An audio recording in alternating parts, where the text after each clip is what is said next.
this question is asking how close can we put this mass so that it is a self-locking mechanism. It doesn't just go and slide down the pole. So the minimum value of x, or x min, before it starts to slip down that pole. In our free body diagram, what's going to be the object of interest here? What are we isolating and studying the forces and the moments acting on it? Right, the blue bracket, I'll call it. So we can just draw the blue bracket. We're not including the pole. I'm not including the hanging mass either.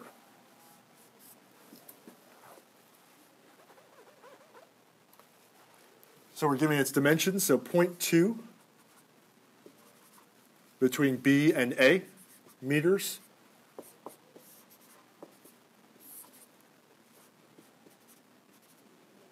And 0.1 meters is the width of the bracket. And then from the edge of the bracket to where the hanging mass is, that's what we're trying to find, that dimension x. What are the forces or couples acting on the bracket? Right, the weight of the hanging mass, I don't know what it is. I'll call it W. Right, so A, where that pad interfaces with the pole, will be a normal force. How will I draw it on the picture?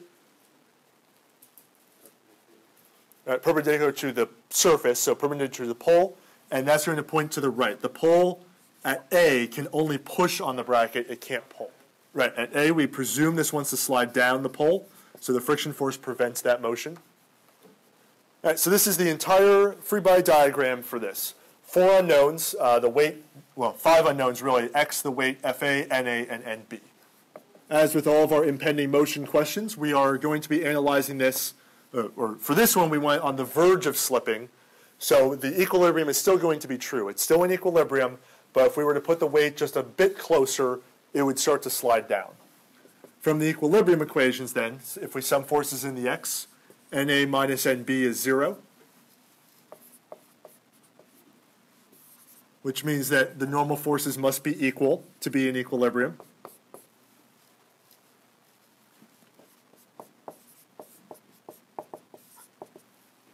In the y direction, I have the force of friction up. I have the weight of the hanging mass down.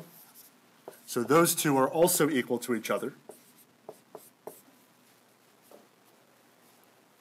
And it's a 2D rigid body, so I can find the sum of moments around any point.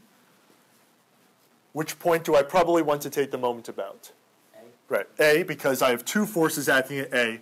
Here and at B, I only have 1. So this will eliminate the most unknowns. At A, I'm going to have 0.2 times NB minus W times X.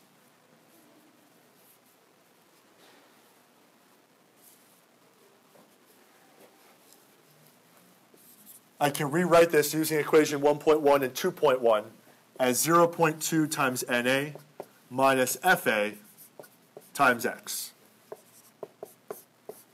which will be useful in the next part. I only have the one free body diagram. It's in 2 dimensions. Those are the only 3 equilibrium equations I can get out of this. I'm still left with, there are still 5 unknowns here. So where's an equation I can add outside of the equilibrium? Right, because we're analyzing this at the verge of slipping, we know that FA is at its maximum value, which is mu times the normal force at A. So that's 0.4 times NA.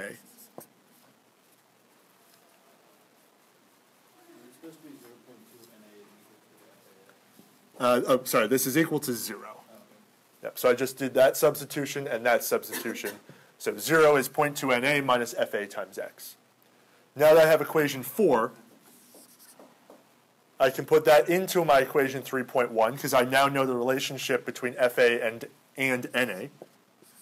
So 0.2 NA, this is equal to 0. 0.2 NA minus 0.4 NA times X is equal to 0. In this equation, presuming that the normal force is not 0, I can cancel them out.